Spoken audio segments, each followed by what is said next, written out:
भाभी ने बोला, क्या हुआ? ब्रेकर आए तो धीरे कर लो ना। जब कोई गर्लफ्रेंड बैठेगी तब करना ऐसा। मेरा सामान ऐसा सुनकर और टाइट हो गया। मैं चुप रहा, कुछ नहीं बोला। फिर एक दिन हम दिवाली की सफाई कर रहे थे। भाभी को पुताई भी करनी थी। तो वे मेरे पास आई और बोली, मेरे साथ पुताई करवा दोगे? मैंने हाँ कर दी। फिर क्या? एक कमरे में हम दोनों पुताई कर रहे थे। मैं ब्रश चला रहा था, भाभी खड़ी थी और मेरी मदद कर रही थी।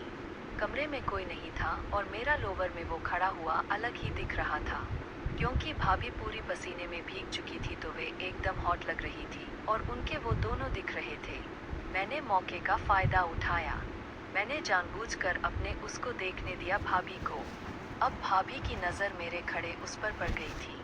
उनके हाव भाव से पता चल रहा था कि उनको भी कुछ हो रहा है, लेकिन मेरी हिम्मत नहीं हुई कुछ बोलने की। भाभी ने मेरे उसको 2 से 3 बार अनजान बनते हुए छुआ।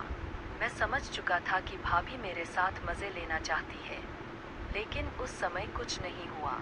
फिर एक दिन भाभी आईब्रो बनाने की प्रैक्टिस कर रही थी तो मैं उनके कमरे में गया। भाभी बोली, इधर आओ, तुम्हारी आईब्रो बनाती हूँ। मैं बोला, दर्द होगा, रहने दो। भाभी ने बोला, आराम से करूँगी, आओ तो सही। उन्होंने मुझे सोफे पर बैठा लिया और धागा मुझसे पकड़कर मेरे पास बैठे ही मेरे मुंह के पास आ गई। भाभी ताजा ताजा नहा कर निकली थी। उनके बालों की महक के साथ उनके वो दोनों मेरे बदन पर चढ़ गई थी। मुझे एकदम वो आ गया और मैंने भाभी की कमर को हाथों से दबा दिया। भाभी उस दिन बहुत मूड में थी। उन्होंने कुछ नहीं बोला तो मेरी हिम्मत और बढ़ गई। मैंने धीरे से हाथ को उनके बैक पर फेरते हुए दबा दिया। फिर भाभी एकदम से रुक गई और फिर मुझे पकड़कर बोली, बाद में आना, क्योंकि वे डर गई थी। मैं भी चला गया। 2 से 3 दिन तक बात नहीं कर पाया मैं। हिम्मत भी नहीं हुई मेरी। भाभी भी नहीं बोली। एक दिन घर पर कोई नहीं था तो भाभी को मौका मिल गया था कि आगे कैसे क्या होगा। उन्होंने मुझे बोला, मेरी कमर दबा दोगे क्या? मैंने पूछा, कब? भाभी ने बोला, अभी। मैंने हाँ कर दी। फिर वे उनके रूम में जाकर बेड पर लेट गई। मैं बोला, कोई आ गया तो?